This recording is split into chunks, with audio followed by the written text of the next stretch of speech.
Hi hello అండి. Welcome back to my channel Fatima's kitchen flavours అండి. ఈరోజు ఇంకో రెసిపీతో మీ ముందుకు వచ్చేసాను.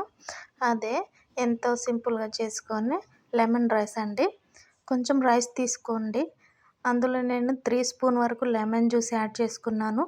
మీరు తీసుకునే రైస్ క్వాంటిటీని బట్టి తినే పులుపుని బట్టి యాడ్ చేసుకోండి లెమన్ జ్యూస్ అనేది. తర్వాత స్టవ్ మీద ఒక ప్యాన్ పెట్టండి తాలింపు వేసుకోవడానికి. అందులో ఒక స్పూన్ ఆయిల్ వేసుకున్నాను నేను. 2 ఎండుమిర్చి,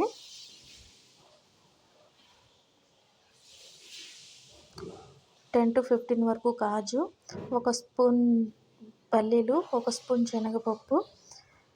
నేను మీ దగ్గర ఉంటే విడిగా కొంచెం ఆవాలు జీలకర్ర వేసుకోండి. నా దగ్గర మొత్తం కలిపిన తాలింపు గింజలు ఉంటే నేను వేసుకున్నాను 1/2 స్పూన్ వరకు. ఒక 2 పచ్చిమిర్చి పొడవుగా కట్ చేసుకొని వేసుకున్నాను. మా పిల్లలకి లంచ్ బాక్స్ ఇదే ఇచ్చి పంపించానండి. అదే మీతో షేర్ చేసుకుంటున్నాను.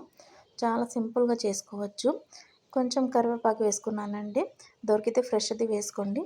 ఇప్పుడు తాలింపులోనే కొంచెం పసుపు వేసి బాగా కలపండి. రైస్లో వేయలేదు నేను, తాలింపులోనే వేసుకున్నాను. వేసి ఇప్పుడు తాలింపు అనేది రైస్లో వేసి బాగా కలపండి.